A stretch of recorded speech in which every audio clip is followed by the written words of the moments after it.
স্বৈরাচারী জনগণের বিরুদ্ধে গণহত্যা এবং বর্বর আগ্রাসনের নিন্দা জানিয়ে অংশ বাংলাদেশ জাতীয়তাবাদী ছাত্র দলের আয়োজিত সারা বাংলাদেশের এই ছাত্র সমাবেশের ঢাকা বিশ্ববিদ্যালয় অংশের এই সমাবেশের সংগ্রামী সভাপতি, ছাত্র দলের সংগ্রামী সভাপতি, বিএনপির ছাত্র বিষয়ক সম্পাদক জনাব রফিকুল ইসলাম বকুল, ছাত্র দলের সাধারণ সম্পাদক সহ সকল পর্যায়ের ছাত্র নেতৃবৃন্দ উপস্থিত, দুপুরে হাজির হয়েছেন সকল ভাই বোন, গণমাধ্যমের কর্মী, সাংবাদিক বন্ধুগণ, আসসালামু আলাইকুম রহমতুল্লাহ। সারা পৃথিবীতে সবচাইতে নির্যাতিত, নিগৃহীত, নিপীড়িত, গণহত্যার শিকার প্রধানতম প্যালেস্টাইনিয়ানরা, ফিলিস্তিনের ভাই বোনেরা।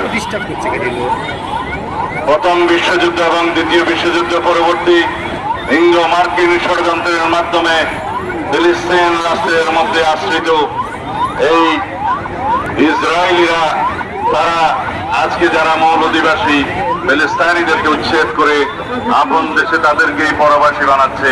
অথচ সারা বিশ্বের মুসলিম বিশ্ব, সারা বিশ্বের পরাশক্তি, তারা আজকে নির্বিকার এই গণহত্যার বিরুদ্ধে তারা সোচ্চার নয়, এমনকি প্রত্যক্ষ এবং পরোক্ষভাবে এই গণহত্যার মদত যোগাচ্ছে ইঙ্গো মার্কিন বাহিনী। ভাই কি বললেন ভাই? আমরা তার তীব্র নিন্দা এবং ক্ষোভ জানাই এবং সারা পৃথিবীতে মুসলিম বিশ্বের যারা মোড়ল তাদের প্রতি আহ্বান জানাই, আপনারা সারা পৃথিবীতে নির্যাতিত মুসলিমদের পক্ষে আপনাদের কণ্ঠ উচ্চকিত করবেন, আপনারা ব্যবস্থা নেবেন যাতে বিভিন্ন রকমের ষড়যন্ত্রের ফলে বিশ্বের পরাশক্তিরা যে ইসরায়েলের পক্ষে ভূমিকা রাখছে সেটা বন্ধ হয়। তাদেরকে অস্ত্র সরবরাহ যারা করছে তাদেরকে আপনারা বাধ্য করুন ইসরায়েলিদের হাতে যেন মারণাস্ত্র তুলে না দেয়। বিশ্বের সবচেয়ে নির্যাতিত এই এলাকায় যাতে আর কোনো গণহত্যা না হয়। আমরা অবিলম্বে ফিলিস্তিনে, গাজায়, রাফায় গণহত্যা বন্ধ চাই। সারা পৃথিবীর মানুষ জেগে উঠেছে। গতকালকে সারা পৃথিবীতে মানুষ প্রতিবাদ জানিয়েছে। নো ওয়ার নো স্কুল নামে যে প্রোগ্রাম করেছে সারা পৃথিবীতে, বাংলাদেশেও সেটা পালিত হয়েছে। আমরা সবাই অংশগ্রহণ করেছি। আজকে বাংলাদেশের ছাত্র সমাজের সবচাইতে প্রগতিশীল এবং ঐতিহ্যবাহী ছাত্র সংগঠন বাংলাদেশ জাতীয়তাবাদী ছাত্র দল কর্তৃক সারা দেশের শিক্ষা প্রতিষ্ঠানে যে প্রতিবাদ কর্মসূচি ইসরায়েলি গণহত্যার বিরুদ্ধে, বর্বর আগ্রাসনের বিরুদ্ধে আহ্বান করা হয়েছে, তার সফলতা কামনা করি এবং যারা অংশগ্রহণ করেছেন তাদেরকে ধন্যবাদ এবং কৃতজ্ঞতা জানাই। আপনারা জানেন বাংলাদেশের বিগত ফ্যাসিবাদী সরকার আওয়ামী লীগ পরোক্ষভাবে ইসরায়েলকে স্বীকৃতি দিয়েছিল।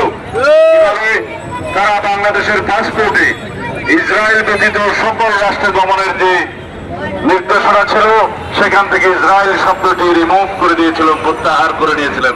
তার মানে দাঁড়ায় তারা ইসরায়েলকে স্বীকৃতি দিয়েছিল, অথচ তারা বাংলাদেশের মুসলমানদের পক্ষে, সারা পৃথিবীর মুসলমানদের পক্ষে মায়া কান্নাও কান্ত। বাংলাদেশের বিরোধী রাজনৈতিক দলীয় রাজনৈতিক কর্মী এবং যারা ফ্যাসিবাদের বিরুদ্ধে আন্দোলন করেছে সকল গণতান্ত্রিক শক্তি, সামাজিক শক্তি সহ দেশের আপামর জনসাধারণের বিরুদ্ধে আড়ি পাতা যন্ত্রের মাধ্যমে যে নির্যাতনের তারা সূচনা করেছিলেন, সেই আড়ি পাতা যন্ত্র পেগাসাস স্পাইওয়ার সেই ইসরায়েল থেকে তারা খরিদ করেছিল এই হাসিনা সরকার। আজকে যেখানে হাসিনা আশ্রয় নিন না কেন, বাংলাদেশের মানুষ সারা জীবন এই আওয়ামী ফ্যাসিবাদী ইসলাম বিদ্বেষী আওয়ামী লীগের বিরুদ্ধে এই ধিক্কার জানিয়েই যাবে যে তারা মুসলিম বিদ্বেষী, ইসলাম বিদ্বেষী, আলেম বিদ্বেষী, সারা পৃথিবীতে ইসরায়েল পন্থীদের সমর্থক ছিল। আমরা পত্রিকান্তরে যে পরিসংখ্যান পেয়েছি, 50 থেকে 60,000-এরও বেশি ফিলিস্তিনবাসী নারী, শিশুসহ যারা হত্যাযজ্ঞের শিকার হয়েছে, প্রকৃতপক্ষে সেই পরিসংখ্যান আরো অনেক বেশি। যারা অপুষ্টিতে ভুগে, যে সমস্ত শিশুরা মৃত্যুর মুখোমুখি হচ্ছে, তাদেরকে হত্যাকাণ্ডের শিকার হিসেবে গণ্য করতে হবে। যে সমস্ত বৃদ্ধরা খাদ্যের অভাবে, বিভিন্ন চিকিৎসার অভাবে যারা মৃত্যুবরণ করছে, তারাও এই গণহত্যার শিকার। সেই হিসাবে লক্ষ লক্ষ ফিলিস্তিনি ভাই বোনেরা এই বর্বর আগ্রাসন এবং গণহত্যার শিকার হয়েছে। সারা পৃথিবীতে আজকে কণ্ঠ উচ্চারিত হচ্ছে ইসরায়েলের বিরুদ্ধে এবং ইন্দো মার্কিন ষড়যন্ত্রের বিরুদ্ধে, যে ইসরায়েলিকে যারা মদত দিচ্ছে তাদেরকে সমস্ত মদত বন্ধ করতে হবে এবং ইসরায়েলের সমস্ত পণ্য আমরা বর্জন করব। তার মানে এই না যে আমরা কোনো ব্যবসায়িক প্রতিষ্ঠানে হামলা করব। গতকালকে বাংলাদেশে কিছু স্থাপনায় হামলা হয়েছে, আমরা তার নিন্দা জানাই এবং এখানে আমরা বলতে চাই সরকারের ব্যর্থতা এখানে লক্ষণীয়, আইন শৃঙ্খলা বাহিনীর ব্যর্থতা এখানে লক্ষণীয়। তাদের উচিত ছিল আগের থেকে এখানে সতর্কতা অবলম্বন করা, তাহলে বাংলাদেশের নামে এই বদনামটা আমাদের নিতে হতো না। আমি আপনাদের সামনে আজকে এই মুহূর্তে বিএনপির পক্ষ থেকে একটি ঘোষণা দিতে চাই।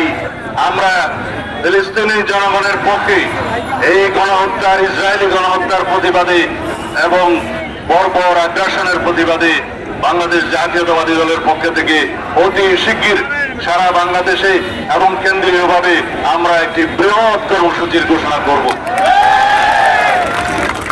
আমরা এদেশের সমস্ত জনগণকে আহ্বান জানাই, পৃথিবীর সমস্ত মুসলিম বিশ্বের যারা মডেল আছেন তাদেরকে আহ্বান জানাই, যারা পরাশক্তির একটি অংশ, যারা মদত দিচ্ছে ইসরায়েলিদেরকে, তাদেরকে আহ্বান জানাই, এই মুহূর্ত থেকে গণহত্যা বন্ধ করার জন্য আপনাদের পদক্ষেপ নিতে হবে।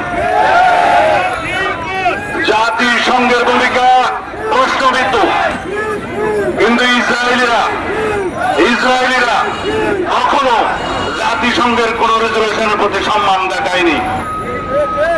এই ইসরায়েলি সরকার জাতিসংঘের কোন নির্দেশনা, কোন অনুশাসন আজ পর্যন্ত মানেনি।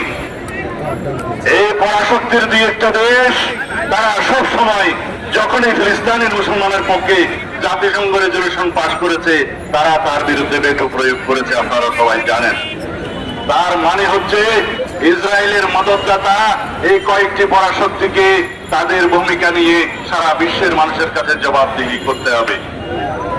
যতদিন পর্যন্ত প্যালেস্টাইন মুক্ত না হবে, যতদিন পর্যন্ত ফিলিস্তিনে গণহত্যা বন্ধ না হবে, যতদিন পর্যন্ত ইসরায়েলি বর্বর আগ্রাসন বন্ধ না হবে, ততদিন পর্যন্ত আমরা অবিরত বাংলাদেশ এবং সারা পৃথিবীর মানুষকে আহ্বান জানাবো। আমরা আমাদের প্রতিবাদ এবং নিন্দা আমাদের জানাতে থাকতেই হবে। এটাই আমাদের এই পর্যন্ত করণীয়ের মধ্যে আছে। আমি এই চৈত্রের ভর দুপুরে আপনারা অনেক কষ্ট করে আমাদের বক্তব্য শোনার জন্য আপনাদের প্রতি সত্যি কৃতজ্ঞতা এবং ধন্যবাদ জানাই। যে সমস্ত ছাত্রছাত্রীরা আজকে এই আয়োজনে অংশগ্রহণ করেছেন, সারা বাংলাদেশে করছেন, তাদের প্রতিও ধন্যবাদ এবং কৃতজ্ঞতা জানাই। আমি এই বলে আমার বক্তব্য শেষ করছি। ধন্যবাদ। বাংলাদেশ জিন্দাবাদ, বাংলাদেশ জাতীয়তাবাদী ছাত্র দল জিন্দাবাদ, বাংলাদেশ জাতীয়তাবাদী দল জিন্দাবাদ, শহীদ জিয়া মরহুম বেগম খালেদা জিয়া জিন্দাবাদ, বাংলাদেশের আগামীর রাষ্ট্রনায়ক জনাব তারেক রহমান জিন্দাবাদ।